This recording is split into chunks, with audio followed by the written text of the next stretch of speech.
Welcome to Step Zero. I'm your host, Caitlin Henry. Today I'm joined by someone who has been shaping the recovery landscape for over 2 decades, Richard Blair, founder and CEO of ALYST Health. Welcome to the show. Hi, thanks for having me. Richard has worked in the recovery field since 2002. Early on, Richard realized his passion for helping those afflicted with substance abuse. He has spent most of his career in the treatment field, facilitating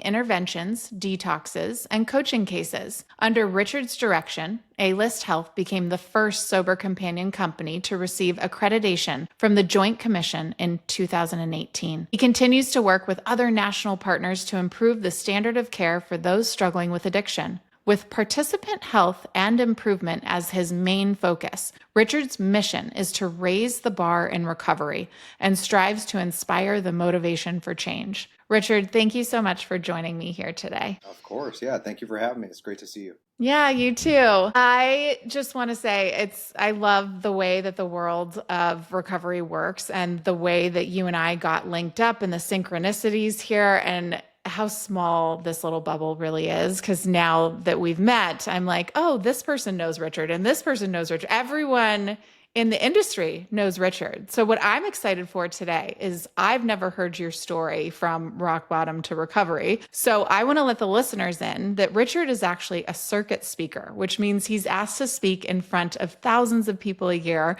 sometimes all over the world. And I want to know, before this was the case, take us back and what did your journey to your own recovery look like? That's a great question. Obviously, I would like to think that it started off pretty innocently. I was young when I started, and I think a lot of it was just curiosity, peer pressure, the basics, the thing you hear in DARE. And I think I was looking for a way out. Being born in Los Angeles, my mom was 19 when she had me. We bounced around a lot. It was just the two of us against the world. Her parents kind of gave her the boot. Didn't know my father. He bailed.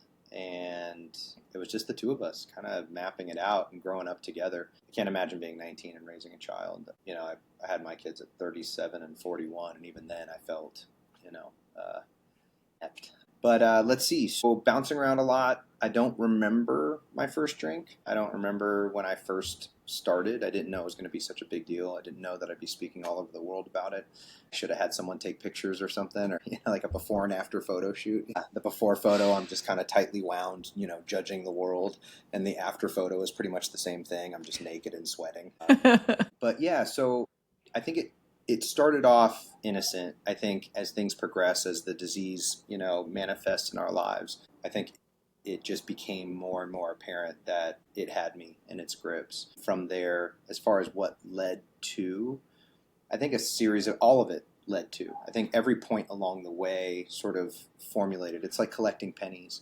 At some point you think, oh, this doesn't matter, it's just pennies. And after a while you've got one of those sparklets jug full of pennies, and it's heavy and it's a problem. So I was introduced to various methods of recovery throughout my journey and was just pretty much anti all of them. I would figure it out. I'm smarter than the average bear in my mind. I'm a number 2 pencil champion. You give me a Ticonderoga and a bubble test and I crush it. And how old were you at this time? When did you really figure out that it was a problem and you needed to start looking for modalities of recovery? Probably 18. 18 was the first time that I was introduced to recovery. And what did your rock bottom look like? That didn't come until a few years later. Wow. Okay. So take us back to when you were 18 and one of the problems you had when you were drinking. What did that look like? That was, I would say, intermediary. I would say that it was starting to get there, right, at 18.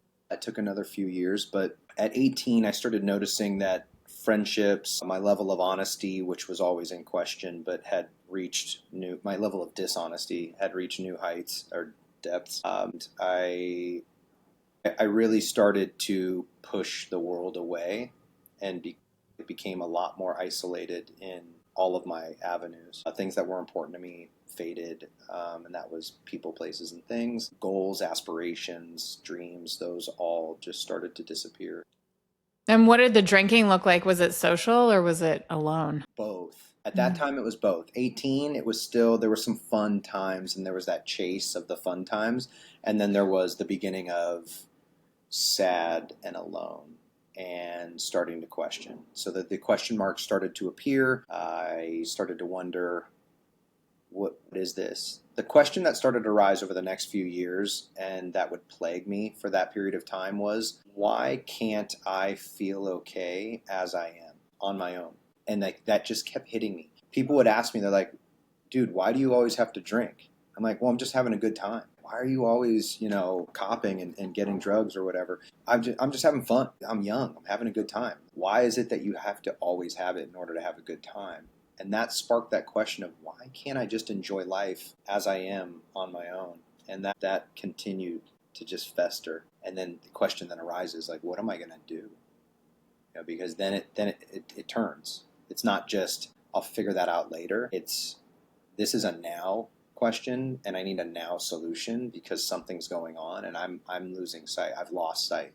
And that's the weird part about losing sight is there's the forethought of maybe when I'm, in my right mind of, oh, if and when I will X. And then if and when hits, but it's too late. I've already crossed over into a place of no control, no choice. And that's I wish someone had given me that question. Why can't you be okay without it? I had the opposite experience where everyone was drinking like me. It was all internal questions. But I love that someone came to you and said, why can't you be okay without this just to have a good time? Yeah. And it planted a seed for sure. I don't know if it necessarily, like I said, all things matter, and they all compiled together to formulate this journey, right? The next step. And so that question definitely played part. Took some time. I'm slow. As much as I think I'm, Ticonderoga champ, the reality is I'm kind of dense and all signs point left. And I go, I have a weird feeling you can go right, and I'm a work smarter, not harder type of guy. And life doesn't necessarily, I should say recovery doesn't work like that. There's no shortcuts. And so that was a tough pill to swallow. And so navigating that then became the next part. I kept trying to pick and choose what applied to me in order to keep me sober, because what most people mapped out, with whatever their equation was, I figured I could do less than half of that and still get the same results. And every time I continued to just drink and use. Yeah, so you were trying to get sober but couldn't stay sober. How long did that go on for? 3 years. First introduced to recovery as far as like for myself in 1998. And then started checking it out. I was, just investigating different ideas, thoughts, what people were telling me.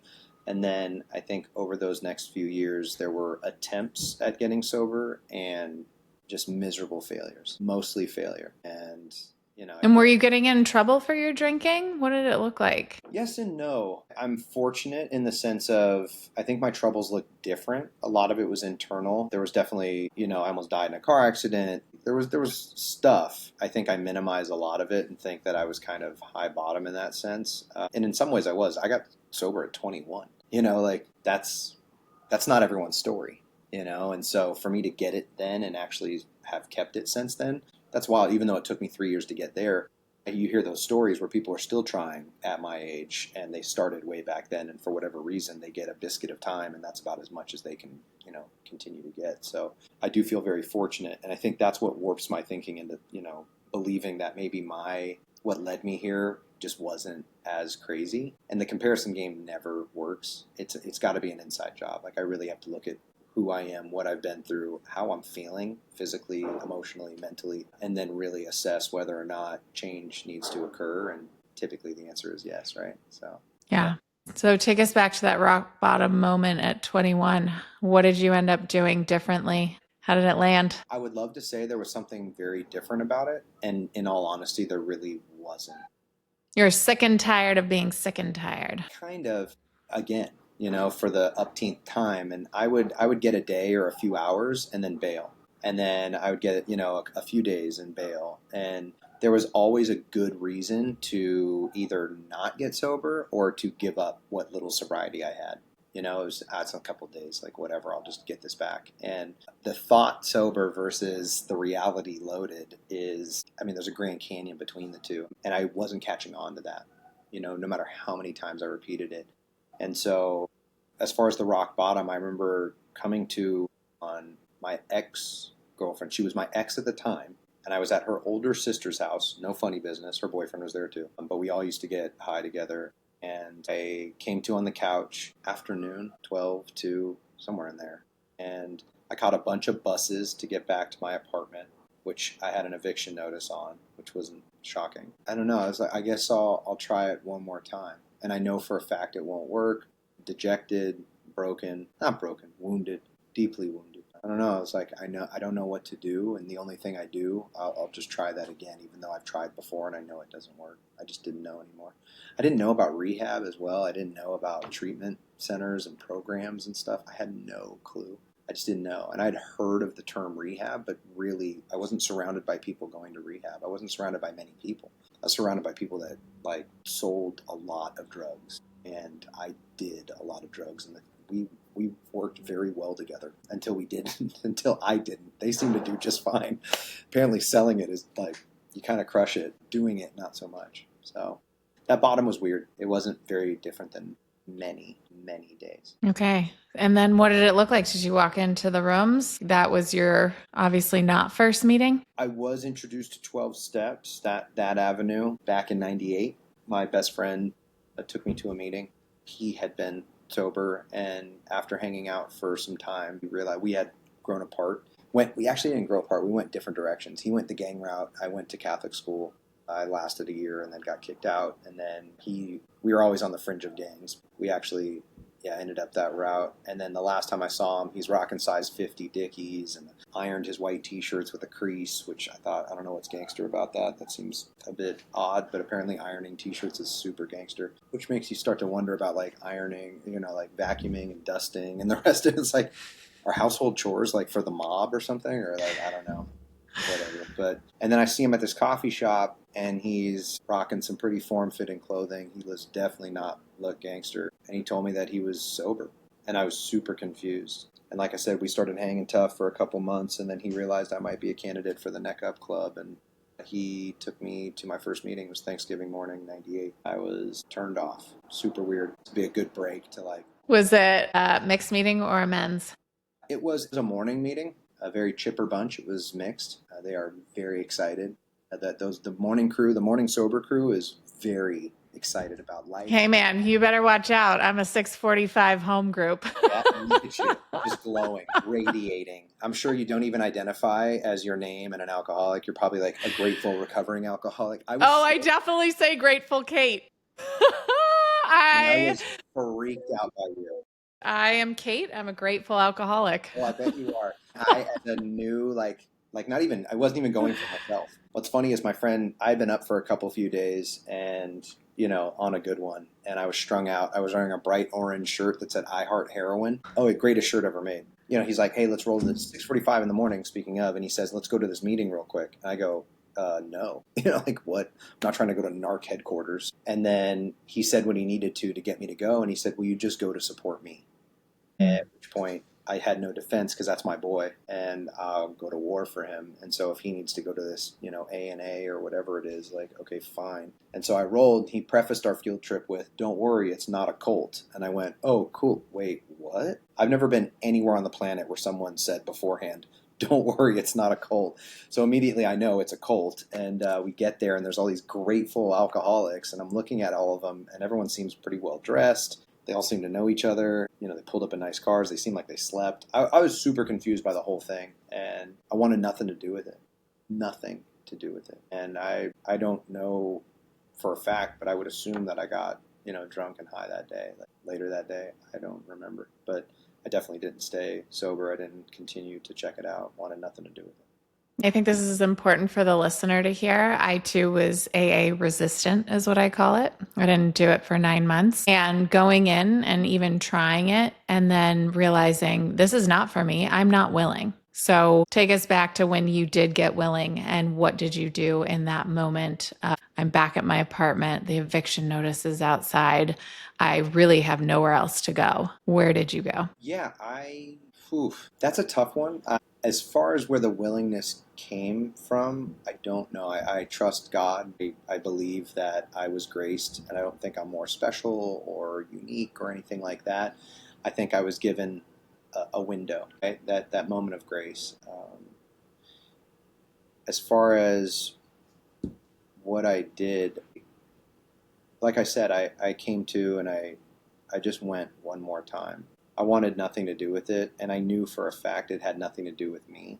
Like the program or recovery and just sobriety, just the concept of not putting something into my system. Life is too short. It sucks anyway. At least I'm drunk and high. And I look at if I'm honest with my drinking and using, there was a curiosity of wonder, just that wonder. But there also, if I'm honest, I didn't like the way alcohol tasted when I first tried it.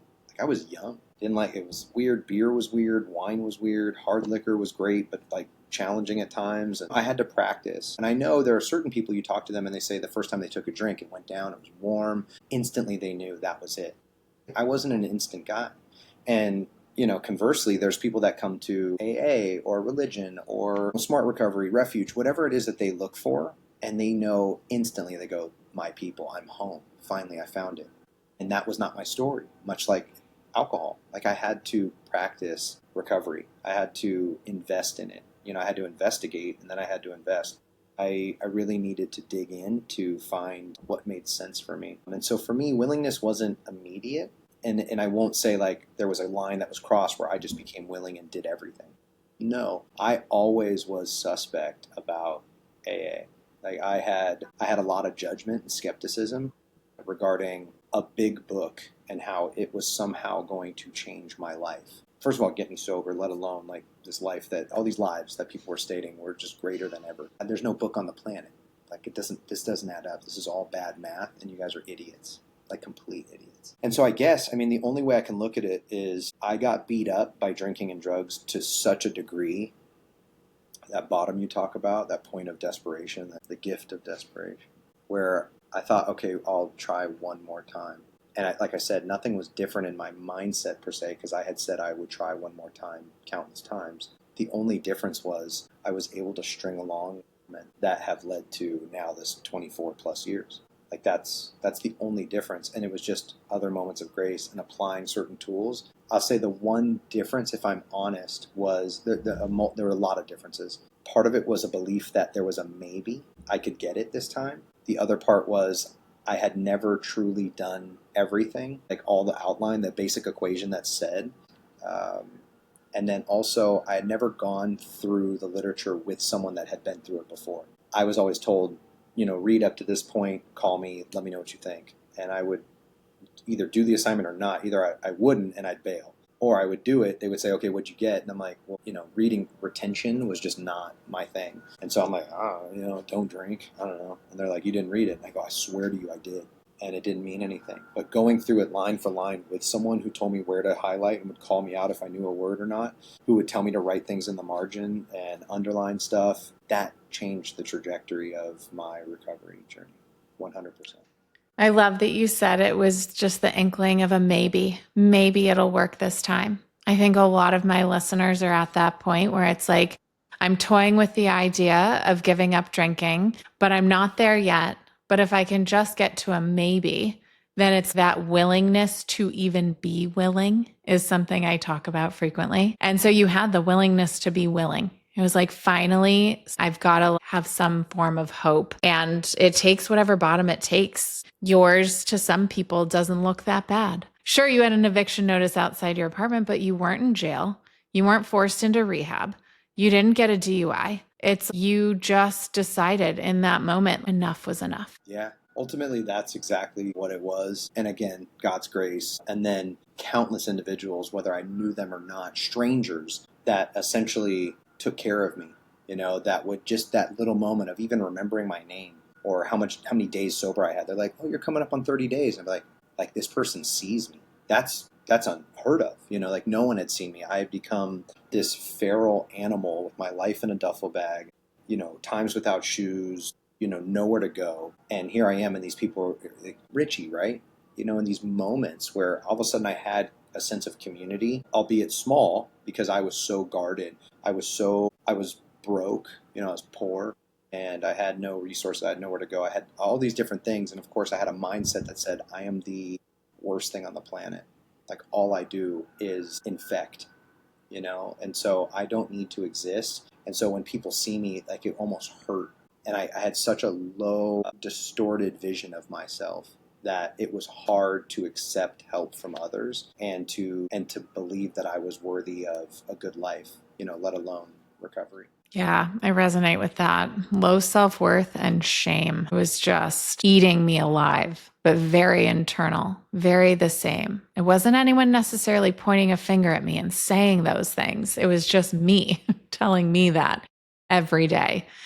Okay, so you walked in to the rooms, finally something clicked and you got a sponsor that worked. And so what did your early recovery look like? I heard you mention community. Tell us more about how that community helped support you to hang on to those days, to get the 30, to get the 60. Yeah, the social aspect was important. In the beginning, it was, I would say, the most important thing to me in that time. Especially so young, 21, you still want to have fun. And I feel like it's not brought up enough that in recovery, you can have fun. Yeah. Well, funny thing about that, everyone says that. They're like, oh, we have so much fun in recovery. And then you ask them what they do. And they're like, man, we're taking up 2 whole rows at the AMC to watch like the latest movie release. And you're like, yeah, no, that sounds swell. Neato. Count me out. Like, what are you talking about? Like, oh, we're doing a dance. I was going to say, you're so old. They used to do dances. Tell us about those. You go and they play the most dated music. They're like rockin' tag team, whoop, there it is. And you're like, what year is it? And then everyone's like singing along and acting the fool. And I'm sitting here like, you guys are idiots. And it's the same thing on like my view of God and people enjoying life and people that were successful or happy or in love or any of it. I knew for a fact you all were idiots that were lying to yourselves and life wasn't that good and it doesn't work like that, because I knew. I was certain there was no God. I was certain that my life would never look like that. And meanwhile, you're saying that it works for you and God did for you what you couldn't do for yourself. I was like, dude, what are you talking about? And then it dawned on me, let's pretend that they're lying. Let's say that they're making it up. It's all make-believe, fairy tale. They're living a lie and content, thriving, believing in this make-believe God. Here I am, certain that it doesn't exist, in my truth and my honor, and I'm miserable, dying. And at that point, I couldn't negate the fact that there was something happening here. And so, the dances, rough, the fun, at 21, that was important. So the social aspect became paramount to most other things. I wasn't big on, I got commitments early on and that, but the idea of a commitment was terrifying. All of these, there was a lot of different elements that were frightening to me. The book, going through a book with someone, but I'll say seeing people and laughing and hanging out, as much as they were like, oh, we're going to go eat after the meeting and I've got no money, like, I don't know, and I would just be like, oh, I'm good. And they're like, bro, are you tripping on like cash? And I'm like, nah. And they're like, bro, just get in the car, like just go. I'm like, all right. And I had to learn how to just accept and say, okay, and just go, just get in the car. And that led to building friendships. First, just acquaintances, and then over time, like building experience and memory and laughter and joy and love between other sober members. And at that point, what happened is I was able to then explore life from a different lens, from now being sober, and I was able to do some of the same stuff, go clubbing, all the fun things. And I would just bring a sober posse, and we would mob out together, go to Vegas, go take trips, go do things. And granted, that wasn't the norm early on because I was still finding my footing. But I was able to go out to coffee. I was able to go and just like, oh, they're doing a bowling night. And I'm like, oh, bowling, again, I'm just like, oh, God. But I would go, and then I catch myself having a blast because it was about who I was with. It wasn't even what we were doing. I thought, man, I could be playing dominoes at a coffee shop, bored out of my mind, and I was stoked. Where I would do that loaded, and I would hate it. I needed to be somewhere else. I started to enjoy where I was at and who I was with, which was cool, including myself, if I'm honest. I just didn't know it yet. Yeah, you started to enjoy being with yourself. Yeah. Okay, so in early recovery, you're making friends, you're getting community. When did you realize that recovery was your life's work? I was approached to work as a tech at a treatment center. in Malibu just before I turned a year. They said, you have to have a year. And my year came up, and they really wanted me to work there. Some of the people I knew, they were my friends. Actually, my now clinical director was already working there as a tech, and he would later become, I think, a case manager. I remember asking him, like, what do I need to look out for? What are the pitfalls? And he said, you need to distinguish, if you're working for a program, you need to distinguish like what your personal recovery program looks like, because the two are not the same. And just because you're going to meetings and talking recovery and being of service, you're getting a paycheck. That's not being of service. That's a job. So you need to go to your own meetings. You need to work your own steps. You need to talk to other newcomers outside of a paycheck. Kept me in good stead to this day. So that started like, oh wow, the lights came on. Working in recovery was so cool. I felt connected to people. I felt a passion and a purpose that was awesome. Now, a year or so later, after working in that, I became, I don't want to say jaded, but just burnt out, like kind of over it, not really feeling it as much. And I wanted to go see the world or do other things, or, that. What's funny is I actually got scared. They would pay for me to go to school to become a therapist, and then I'd be a therapist. And what I saw was, hey, we want to marry you. And I'm like, I am 23. I am not looking to do this forever. Yes, I may have this gift that you see in me. I'm good. Let's not make it professional. I'm out. And I just bolted. I just quit. You know what I mean? Like, she says she's into me and wants to be there forever. And I'm like, oh, let's cheat on you. That's not, that's metaphor. That's a whole nother show. Yep. Touche. And so I was freaked out. So I bailed. When I knew was after I bailed, and that pull to go back. That's when it really hit. Not when I first started. When I first started, it's new. High school was cool, if I'm honest. You know what I mean? Like those first few weeks, it's like, yeah, high school. And it's like, 3 weeks in, I'm over it. It was when I went, no, this has always pulled me back because of passion, not because of any other reason.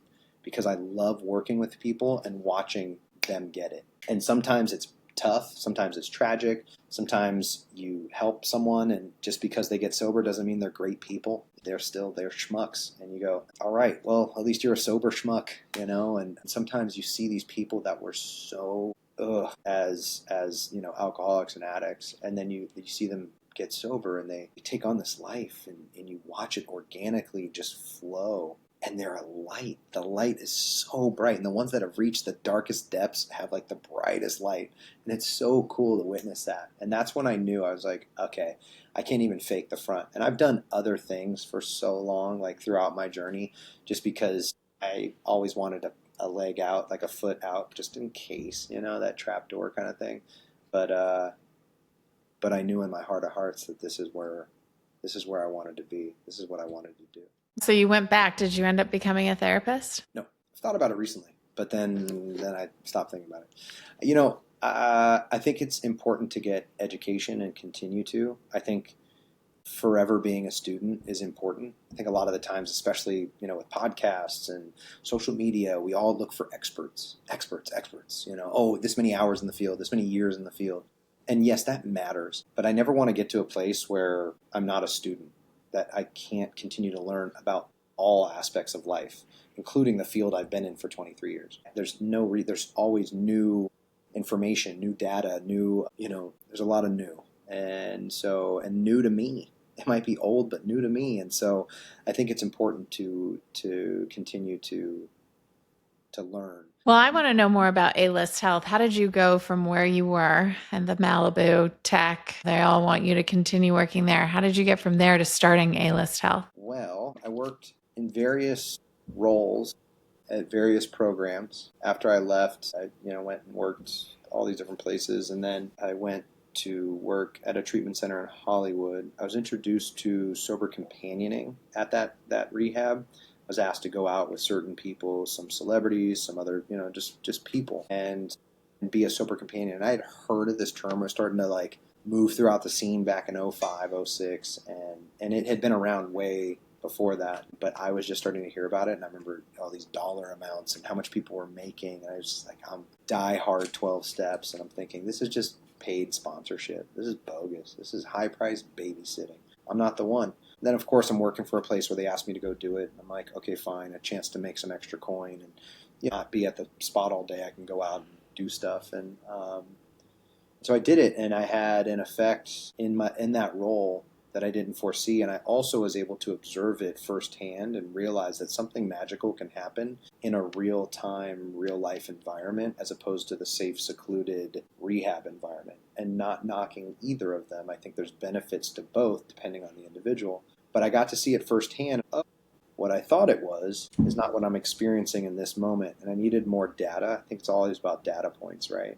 And so doing it more as time went on, I realized there's a lot of benefit to this service. Where the idea with ALYST came up was I worked for, I would say, many of the big agencies. I'm not going to say all. I was going to say all. The reality is I didn't. I worked for a lot of the big names. And I identified that it was missing clinical oversight. And it was basic. And now, a lot has changed. And I think a lot of us had the same thoughts. It felt like the wild, wild west. And so what I wanted to do was add clinical oversight to it. And so I started getting therapists and psychiatrists alongside of the actual companion. And I had this idea to basically bring rehab to people in their own homes. What are the core elements of traditional rehab? That's what really affects change in someone's life. It's the therapy, but it's also techs. It's the chef. It's the drivers. It's the people with lived experience and people with book smarts and therapeutic and clinical experience. And I thought that's what spells success in a treatment center. What if we could take those same points and bring them to the person where it matters most, at home? Because I felt like people would do really well in treatment. I watched it for years. And as soon as they went home, they fell off, most of the time. You'd hear one success story out of countless. And you go, man, the success rates are abysmal. And I thought, if we could give it to them in the home environment, at that point they build the system where it matters most, and they don't need to transfer back home. You've already built them up, and at that point it's like riding a bike. Treatment centers felt like training wheels, which a lot of people need that to start. I looked at what I created as the hand on the back of the seat. You got to ride the bike. We don't even have clients. We don't have patients. We call them participants. You need to participate in this program. If we can't do for you, we're not the help. We're here to help. And so at that point, we're the hand on the back of the seat. You're riding the bike. We're reminding you of looking both ways, hit the brakes, keep the wheel straight, all that fun stuff. And when we know you've got it, we're able to let go, and then you're riding. You get training wheels, and they just say, oh, you did your 90 days with us. Here, those are our training wheels, though. You know what to do. Come to alumni. Here's some warm referrals to therapists in your neighborhood, and make sure that you go to 90 and 90. And most people fall off because they didn't really learn how to ride the bike. They just rode with training wheels on. And so I'm really happy with what we've created. I'm proud of the team that built over the last 11 plus years and the work that we've done across the world. It's wild. You have a thought, right? You have this vision, this idea, and you go, maybe, just like sobriety, just like anything, just like falling in love, and then so you go for it, and to see it take shape, what I thought it would do, all of a sudden other minds and lives and experiences come into play, and it just takes on this organic path where you go, whoa, this is crazy. This is crazy. Yeah. So that's ALYST. Well, and walk us through a participant's day to day, or even what happens when they check in with you. What's the model of recovery of support look like on a practical level? Yeah, everything is assessment based. So the way that we start is we get to know someone through a series of assessments. And at that point, we get to learn a little bit about who they are, their past, and that. But again, that's just 1, 2, 3 different data points. And that gives you somewhat of a picture, but it's a bit fuzzy. At that point, getting to know them and developing their treatment plan, their treatment team based on past experience, current situation, and where they're at, and then what their goals may be. At which point, we're able to build out a decent path, a decent plan, but then it changes based on progress, right? At that point, what we want to do is we want to grow with that person and find out exactly what they're looking to accomplish as time goes on. And so that's where it gets fun, because it's nonlinear. You can't just say each participant is the same, where we do this, we get this, we go there. There's no math to this. It's this person assessed this way, and their willingness has waned over the last month or so. Okay, cool. Well, we need to bolster here. We need to look at this. We need to maybe tweak this. We need to find out what is speaking to them and where their passion lies in their own life recovery. And so the day-to-day looks different for each person. What we try to do is make sure that they have the right level of care. So on some levels, let's say On the low, sometimes we just do testing with people and some case management, and it's just accountability. And typically that's for someone that's titrated down or someone that's leaving treatment, or someone, sometimes it's the beginning step. It's they not looking to go all in and easier, softer kind of a thing. And this is one of those things to prove to everyone that they're staying accountable. And if not, then they agree to get more care or whatever. And then sometimes we go full bore where we have someone with them 24/7. Someone lives with them, and people think of it as like, this is insanity. Like, wait, someone's going to come to my house and stay with, I don't even know this person. And conversely, like you look at like, okay, what about rehab? We're all very comfortable with rehab. That is insanity. And I'm not anti-rehab. I'm just saying the thought of it is identical. You're going to live with all of these strangers at this weird spot. You're going to leave your life and that you have to go to this place with a bunch of unknowns in hopes that you learn something new and have an experience and then go back and apply it to your home setting. So as much, they're equally insane in my mind, but someone stays with you 24/7, after which you have a primary therapist and sometimes specialty therapist depending on, assessments, and so various modalities. You also have couples therapy, family therapy, depending on what's applicable, psychiatry. Again, and all of this is plug and play. Let's say you already have that. Okay, cool. We just ask for ROIs so that we can then connect as a team to make sure that we're not running in this direction and they're saying you should be going this direction. We all just want to be on the same team. And then, nutrition, and I mean, you name it. We get kind of weird with it at times because people love weird. They want something that's not the norm and doesn't exist in all treatment centers. They want to do a sound bath. I don't know if you've ever bathed in sound, but it's neato, Neato seems to be the word I keep going to. Anyway, shamans and whatever. It's like, I'm not here to knock it. We know certain things are going to have a positive effect, and we want to make sure that that's there. And we want to be open to the idea that if you want to do, something that's a bit more ancillary or perceived as ancillary, let's give it a shot. And so their day looks like the beginning is getting to know each other, building rapport, understanding where you've been, where you're at, and where you want to go, and then mapping out what that looks like on a day-to-day. And so sometimes that includes the therapy sessions and the psychiatry. Sometimes it's exploring, an educational path or a career path, or, new avenues of like, okay, we're not going to drive home this way because you always pass that liquor store, and we're going to do this instead. Sometimes it's incorporating the family into an understanding of where that person's at and what support is needed, whether that be spouse, whether that be child, whether that be, you name it. So it looks different for everyone. I wish I could have like a clear cut, but it's interesting. Sometimes it's travel. Sometimes it's exploration of what speaks to them as far as passions, because I think that gets forgotten a lot in 12-step, community.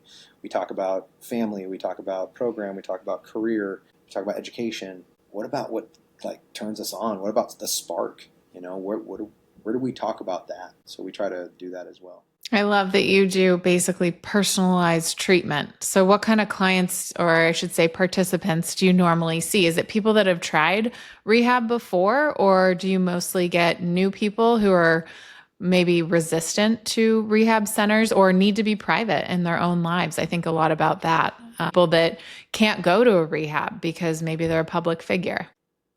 All of the above. Mm-hmm. So we get people that have never tried recovery before and found us through, referral or Google or whatever it may be. And at which point what we try to do is just give them the best first experience ever.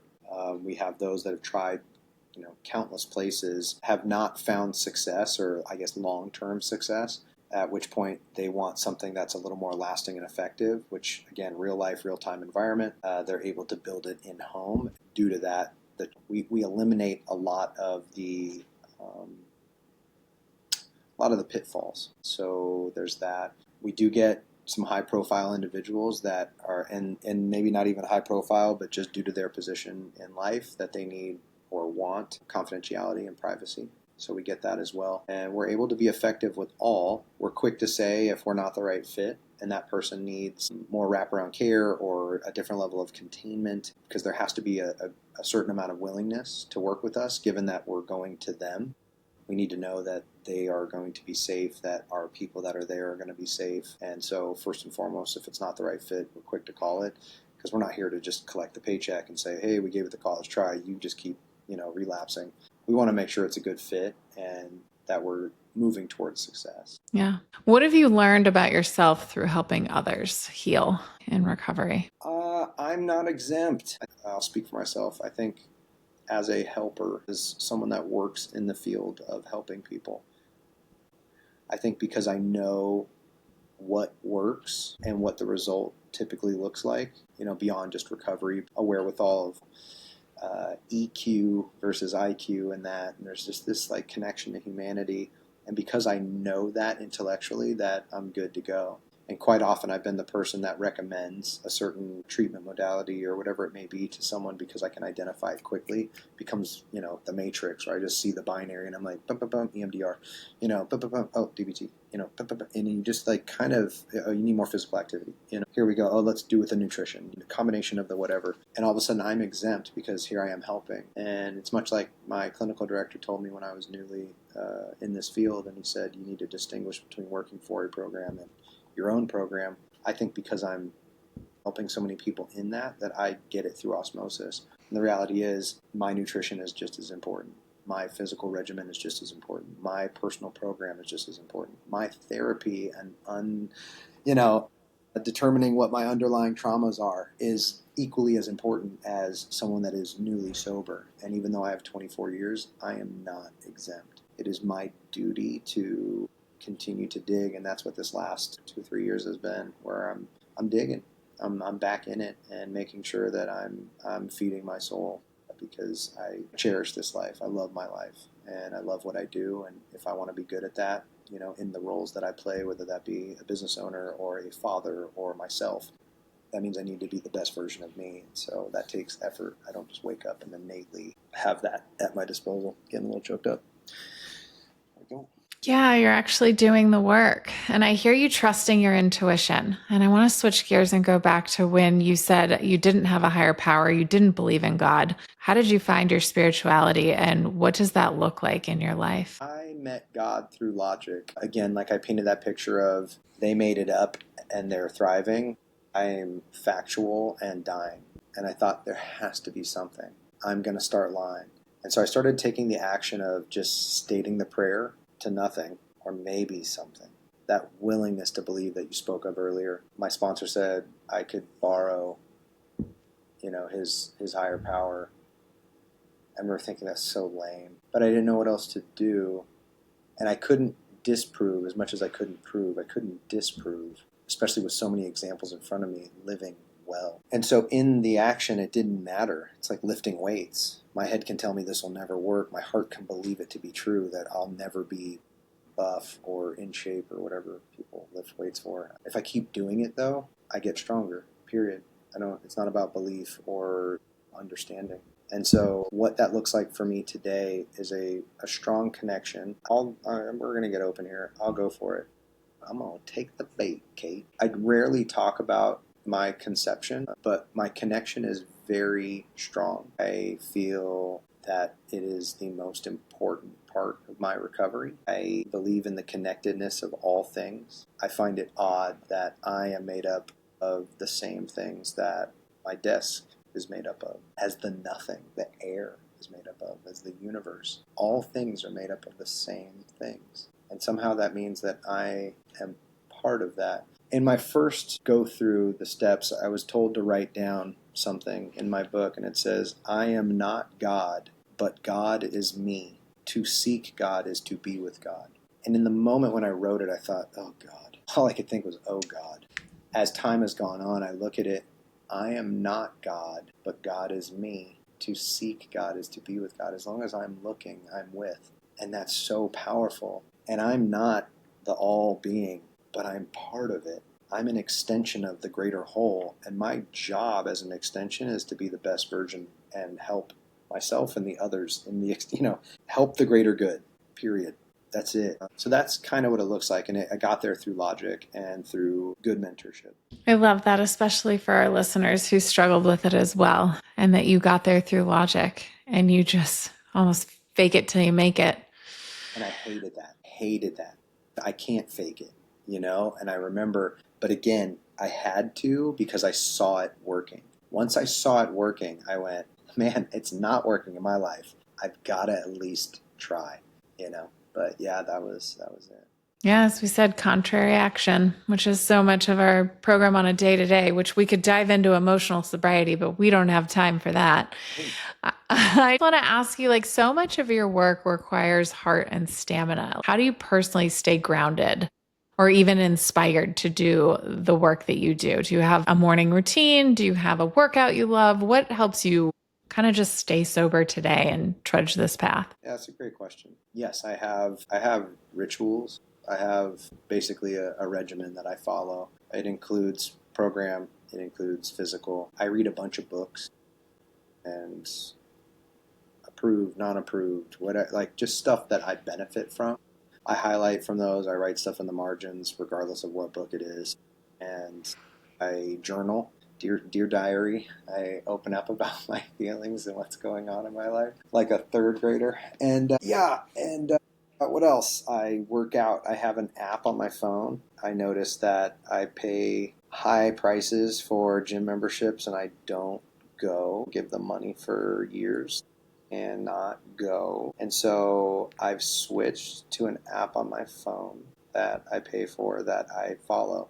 And I do about 1 to 2 workouts a day. And they're not extensive by any means, but they're just right. And the consistency I've noticed is more important for me. I love to do a lot and then feel really good in that moment. And then it just the next day seems like, man, that took a lot to feel good. Like, I don't even want to do all that. And then I skip it and it becomes a lot one day. And it's only that one day out of the week that I do it, as opposed to little bits that I can do daily. And making it more SMART goal oriented and more manageable becomes more accessible. And so I do those workouts. You can say the same about sobriety, right? I always tell people doing their fourth step, I have sponsees who I work with, and when they're doing their fourth step, I'm like, just set a timer for 20 minutes. Just don't worry about doing the whole thing at once. Just set a timer for 20 minutes. If you want to keep working on it, you can. But it's the same thing with any physical routine, like you're talking about a workout or even the journaling. For me, I'll do it for 3 days in a row and then I won't do it all for a week. And I'm like, everything feels like it can be applied to recovery the same way it can be applied to our small goals and habits for anything we want in our life. Even that midnight snack, which is not at midnight anymore because I go to bed at 9:30. But I don't need to eat that before bed. Just go to bed, right? So it's those little routines, it's those little changes, it's those choices that are leading up to building a new habit. All right, I love to end with rapid fire questions. Just a couple things. It's nothing crazy. All right, what's one mentor or book that has helped shape you, your work? Would I love to hear you write in the margins? I'd say 2. Man, there's so many books. Okay, I'm going to give you 4 books. Success Through a Positive. A real alcoholic, by the Oh, way. yeah, I can't help it. Success Through a Positive Mental Attitude. And then The Power of Now, which is pretty much the same book with different writing from the 4 Agreements. And then lastly, Limitless by Jim Quick. Those 4 have given certain insight to where I'm at, let alone there's a bunch of other, I could like rattle off a ton of literature, but those 4 have given me certain building blocks to unlocking blockages in my life to fine tune. And then as far as mentorship, first and foremost, my mom, 100%. We grew up together. You know, our bond is very strong. She lives in Ireland now. I just visited her recently and spent a few weeks out there, and it was great. But I'd say my mom, and then countless others as far as like just different mentors over the period of time. You know, James, John. I have a lot of people that have bent over backwards for me, and I feel so fortunate. Danny, it's just wild. Yeah. All right. What is the hardest thing about parenting sober? It's going to sound wrong, but stay with me. Being present. And I don't want to give the idea that I don't want to be present. If anything, I do, but there's that part of me that looks to bail from a moment. And this is my own stuff. I'm learning at 45, therapy and the rest and all that fun stuff. But I think due to my upbringing and all my stuff, I'm afraid of connecting deeply with those I love the most because I fear that they're going to leave, that they'll be gone. And so that being the case, I noticed that my knee-jerk instinct is to grab my phone when I'm with my kids and just check stuff.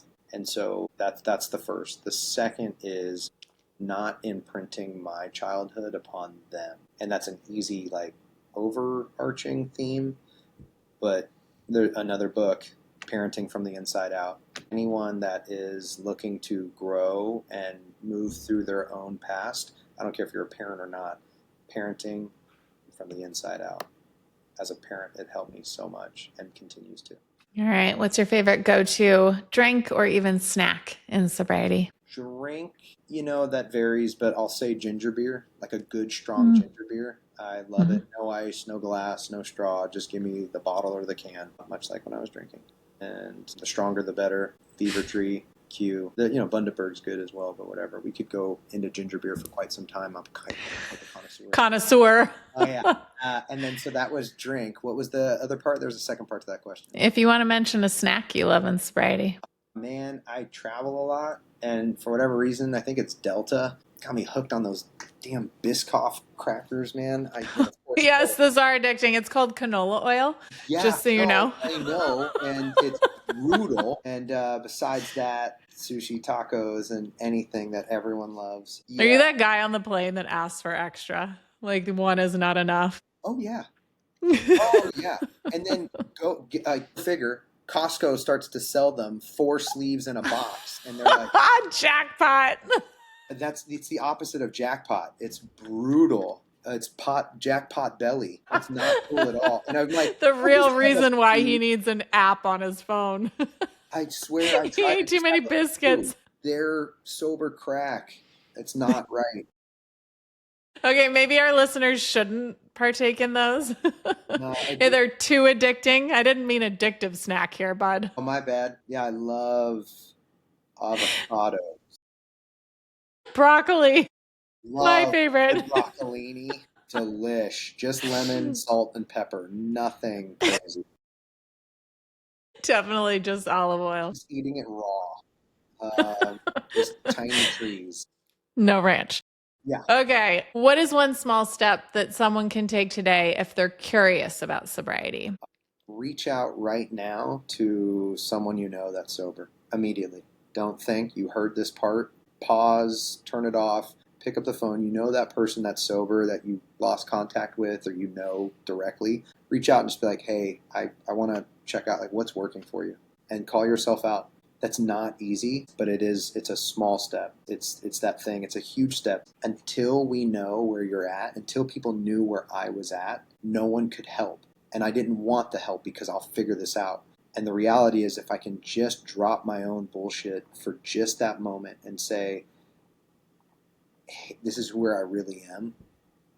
I never saw this coming. I thought I had it under control. Where are you at? What's working? And can you help? Or give me some information. Exactly. And for those listeners who might not have ever experienced anyone in sobriety, you can direct message me or Richard. I'm going to put all his links in the show notes, but I just want to ask one more question. There's this cool trend on social media. I had coffee with my younger self. So if you could have coffee with your younger self, what is one thing that you would tell him? Ooh. I wasn't ready for that. That's not good timing. I was not expecting that. That kind of messed me up. Yeah. Be kind to yourself.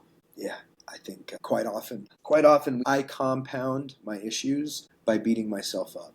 It's one thing to have an issue, whether that be drinking or substances or relationships or finances or family or fill in the blank, health. That's an issue.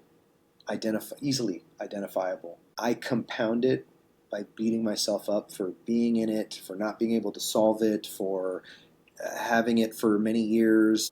Whatever it may be, and that beating myself up just compounds the issue. And so be kind, be gentle to yourself, and allow yourself to experience life as a human, a very fallible and lovely human being. Be kind to yourself. Everyone take Richard's advice today. Thank you so much for being here with us. Where can listeners connect with you? Where can they learn more about ALYST Health? Where can they find you? I'm on Instagram. I'm old. I'm also on Facebook. I don't have TikTok or any of the other ones. I'm old enough to know better as well. And then